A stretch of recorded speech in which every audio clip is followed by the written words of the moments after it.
ایران نے تو آج تک مسلمانوں کے خلاف جنگ لڑی. اگر آپ کھل کے بات کریں, ایران نے تو شام کے سینکڑوں اہل حدیث سنی مسلمانوں کو ذبح کیا.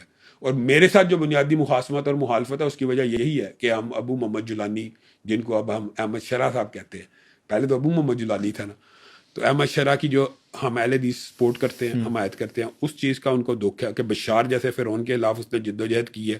اس وقت ایران رشیا کو جو ایئر سپیس دے کے شام کے اوپر بمباری کرتا تھا, صدام کو کس نے پھانسی کے اوپر لٹکوایا, لیبیا کے اندر جو آپ اگر زمینی حقائق کو دیکھیں گے تو مسلمان امت اور ایران کا نقطۂ نظر فرق تھا. ایران نے حوثی باغی تیار کیے اس جنگ سے پہلے. اگر آپ بات کریں گے کہ سعودیہ کے اڈے وہ اس جنگ کی بات ہے, حوثی باغی کون ہے؟ ایران کی پراکسی. حزب اللہ کون ہے؟ ایران کی پراکسی. زینبیون کون ہے؟ ایران کی پراکسی. فاطمیون کون ہے جو یہاں سے جا کے لڑتے رہے ہیں؟ تو یہ پراکسی وار ایران کی بھی جو ہے یہ درست نہیں تھی. لیکن میں کہتا ہوں پھر بھی کلمہ گو مسلمان کے تحت ہم ان کے ساتھ تھے. عرب ممالک ان کے ساتھ کھڑا ہونا چاہتے تھے, لیکن انہوں نے اس موقع کو گنوا دیا. اس ٹائم ایران کی اسرائیل کے اوپر حملے 15% ہیں اور اسلامی ممالک کے اوپر 85% ہیں. آپ کو نہیں یقین, آپ تحقیق کر لیں. اگر میں اس بارے میں غلط ہوں تو میرا آ کے گریبان پکڑ. بالکل ٹھیک, اللہ تعالیٰ خیر کرے. مجھے یہ بتائیے گا, ایران میں جو ابھی جنگ چل رہی ہے اس کو آپ جہاد کہیں گے؟ ایران جو دفاعی کوئی مسلمان جو اپنے دفاع میں جنگ لڑتا ہے وہ جہاد ہوتا ہے. جو ایران اپنے دفاع میں جنگ لڑا وہ جہاد ہے. ٹھیک ہو گیا. اچھا, کیا پاکستان کی فوج جو ہے وہ اس میں ابھی کردار ادا کیا کر رہی ہے؟ اس میں ابھی تو آپ نے بتایا کہ وہ سعودی عرب بھی گئے اور پورے لباس میں یہ سمجھتا ہوں پاکستانی فوج نے جو خارجہ پالیسی کے میدان میں جو فتوحات حاصل کی, حالانکہ یہ سپہ سالار کا مینڈیٹ بھی نہیں ہوتا, لیکن انہوں نے سفارتی محاذ کے اوپر سب سے جو بہترین کامیابی حاصل کی ہے کہ سعودی عرب بھی ان کو خراج تحسین پیش کر رہا ہے اور ایران بھی کر رہا ہے. اور اصل میں بنیادی طور پہ آپ یہ حقیقت مانیں گے, ٹسل جو ایران اور سعودی عرب کی ہے اس وقت اس میں واحد رکاوٹ آرمی چیف ہیں, اور وہ ابھی تک اس جنگ کو جو اگنیشن یعنی انیشیٹ ہی نہیں ہونے دے رہے. لیکن سعودیہ کو یہ پیغام دے رہے ہیں ہم آپ کے ساتھ ہیں, لیکن آپ کی مہربانی ہم ایران کو سمجھا رہے ہیں. اور ایران کی طرف سے کچھ معذرت والے بیانات بھی شروع میں آئے تھے کہ ہم ان حملوں کی مذمت کرتے ہیں, اور اب آرمی چیف صاحب نے ان کو پیغام دیا ہوا ہے کہ آپ کھل کے ان حملوں کی مذمت کریں اور آپ کہہ دیں کہ آج کے بعد ہم ان کے اوپر حملے نہیں کریں گے. تو دیکھیں یہ ایک آبویس بات ہے, اگر آپ ان کے اوپر حملے کریں گے وہ آپ کے ساتھ نہیں کھڑے ہوں.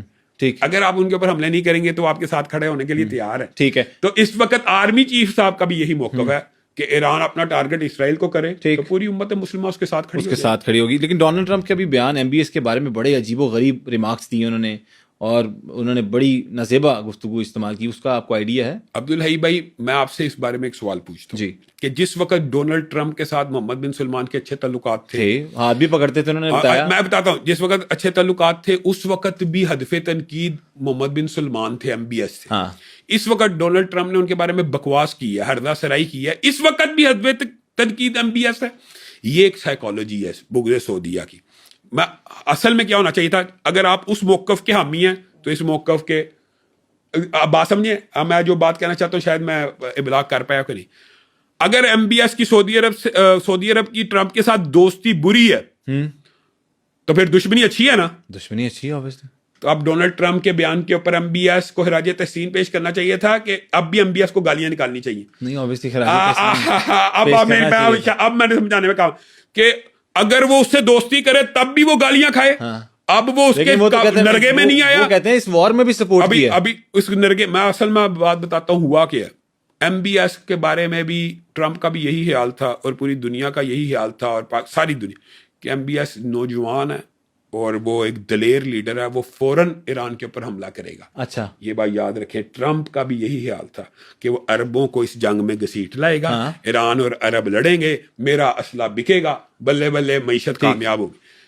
محمد بن سلمان کی حکمت عملی, تدبر اور صبر نے اس جنگ کو ابھی تک وہاں تک نہیں پہنچایا جو ٹرمپ چاہتا ہے. اس وجہ سے وہ بکواس بازی پہ اتر آیا. ٹھیک, اب اس بکواس بازی کے اوپر ایم بی ایس کے ساتھ کھڑا ہونا چاہیے کہ ٹرمپ کے ساتھ. obviously ایم بی ایس کے ساتھ. اب تب بھی ایم بی ایس کے مخالف تھے, اب بھی ایم بی ایس کے مخالف ہے.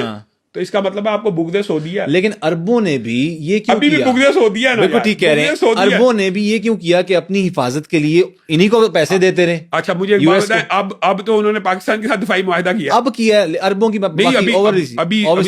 قطر, یہ سارے ممالک جو ہیں یہ ان کو پیسے دیتے رہے نا, یہ بات تو یہ اس چیز کی آپ کو علم ہے نا. ایک جو کچھ سفارتی باتیں ہوتی ہیں نا وہ کئی دفعہ عوامی رائے سے بہت زیادہ مختلف ہوتی ہیں. نہیں یہ تو سمپل بات ہے, دیتے رہے ہیں, پیسے دیتے رہے ہیں کہ اپنے دفاعی معاہدے پہلے ان کے ساتھ تھے, اب پاکستان کی طرف موڑے ہیں نا, تو پاکستان کے ساتھ دفاعی معاہدے کی بھی تکلیف ہوگی امریکہ کو. جن کو پیسے دیے انہوں نے حملہ کر دیا نا, یہ بھی تو ماننے نا. یہ ان کے اوپر تو نہیں کیا, میں یہ کہہ رہا ہوں ان کے اوپر بھی کر سکتے ہیں, لیکن میں یہ کہہ رہا ہوں کہ ہو سکتا ہے یہ بھی تکلیف ہو کہ سعودیہ نے پاکستان کے ساتھ دفاعی معاہدہ کیوں کیا. اور MBS نے جرت کا مظاہرہ کرتے ہوئے آپ کو پتا ہے یوکرین کے صدر کو بھی بلا لیا, اس کے ساتھ بھی کوئی ڈرون ٹیکنالوجی کا معاہدہ کیا. تو یہ تکلیف تو امریکہ کو ہو رہی ہے کہ ہمارا جو گاہک ہے یا معیشت ہے اس کے حاصل.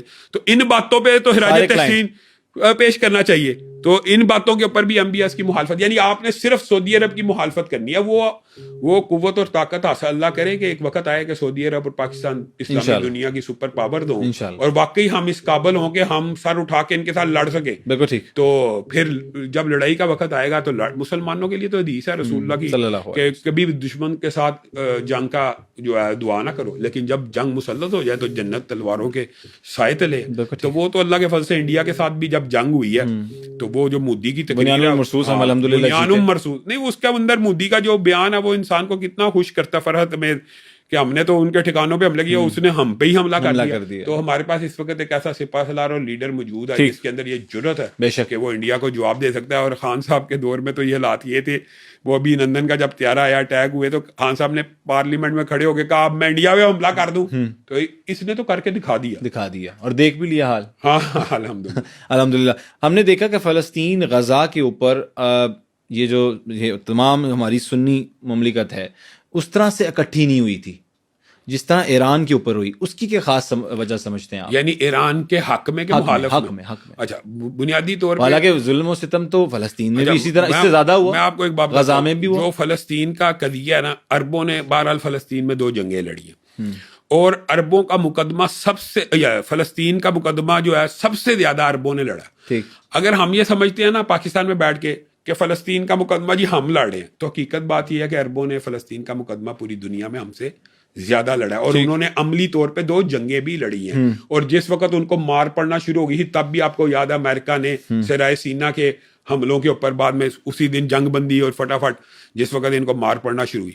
تو بنیادی طور پہ اسرائیل کے 2 حل ہیں, ایک ہے جنگی حل کہ اس کو وائپ آؤٹ کیا جائے, اس کے لیے تیاری کی ضرورت ہے, اس کے لیے بہرحال قوت اور طاقت کی ضرورت ہے. اور دوسرا حل یہ ہوتا ہے کہ مذاکرات کے ذریعے. تو مذاکرات کے لیے تو ساری دنیا کے جو مسلم ممالک ہیں ان کا کچھ نہ کچھ کردار ہے فلسطین کے حق میں, اور حتیٰ کہ پاکستان کے کردار کے اندر آپ کو پتا جب مفتی تقی عثمانی صاحب, میں نے, فضل الرحمان صاحب نے, ہم نے وہ اسلام آباد کنونشن سینٹر میں آرمی چیف سے مطالبہ کیا کہ جہاد کا اعلان کیا جائے, ہم 10,000 10,000 بندے دیتے ہیں یہ وہ. تو وہ جہاد کا تو اعلان نہ کیا, لیکن پاکستان سے آپ کو بلا مبالغہ, شاید لوگوں کو نہیں پتا, اربوں روپے کی مدد ہم دینی جماعتوں نے فلسطین کی ری بلڈنگ کے لیے, آپ کو شاید پتہ نہیں, الخدمت کے اکیلی جماعت کے ٹرک لائنوں میں کھڑے ہوتے تھے کہ بارڈر کھلے مصر وغیرہ کا تو امداد جائے. تو اللہ کے فضل سے دینی جماعتوں نے پوری اپنا کردار ادا کیا. اچھا یہ بتائیے گا کہ اسرائیل کا اگلا ہدف کیا پاکستان ہو سکتا ہے, کیونکہ 2 ممالک تھے, ایک ایران تھا ایک پاکستان تھا. کیا اگلا ہدف آپ دیکھ رہے ہیں کہ پاکستان ہو سکتا ہے؟ میرا خیال ہے اسرائیل یہ بات وہی بات ہے کہ کم از کم ڈیٹرنس کی, اسرائیل کے وہم و گمان اور تصور میں بھی پاکستان کے اوپر وہ حملہ نہیں کر سکتا اور نہ وہ کرے گا. اس کی وجہ یہ ہے کہ جب میں امریکہ میں بھی تھا نا تو آرمی چیف کے اس بیان کی گونج تھی کہ اگر کوئی پاکستان کی طرف میلی آنکھ سے دیکھے گا تو آدھی دنیا جائے گی. تو یہ ایک فیکٹ ہے. دیکھیں ہمارے پاس آخری ہتھیار ہی وہ ہے, بالکل نیوکلیئر, اور ایک پاؤ کے بھی بنے ہوئے ہیں. ٹھیک کہہ رہے ہیں, جو انڈیا کے لیے اسپیشل بنائے ہوئے, اور وہ تجزیہ ان کے دفاعی تجزیہ نگار چیخ کے بتا رہے ہوتے ہیں کہ پاکستان نے ایسا ایٹم بم بنا لیا جو صرف 40 کلومیٹر میں سے ہر چیز غائب کرتا ہے. اس کو پاکستانی مذاق میں ایک پاؤ کا بم کہتے ہیں. اور حتیٰ کہ جب یہ جو وار ہوئی ہے اس کے بارے میں بھی مختلف آپ کو پتا باتیں ہوتی ہے کہ جناب یہ جب طیارے انہوں نے اڑائے تو انہوں نے جان بوجھ کے یہ بات بھی لیک کی کہ بھائی پاؤ کے ہمارے پاس موجود ہیں اور ہم لے کے اڑے ہیں تاکہ اگر ہمیں ہٹ کرنے کی کوشش کی تو چل جائے گا. اس طرح کی بھی لوگوں نے لطیفے بنائے ہوئے. تو یہ جو اسرائیل کا آپ نے سوال کیا نا, اسرائیل کے کبھی سوچ بھی نہیں سکتا, اور اسرائیل کو یہی خطرہ ہے.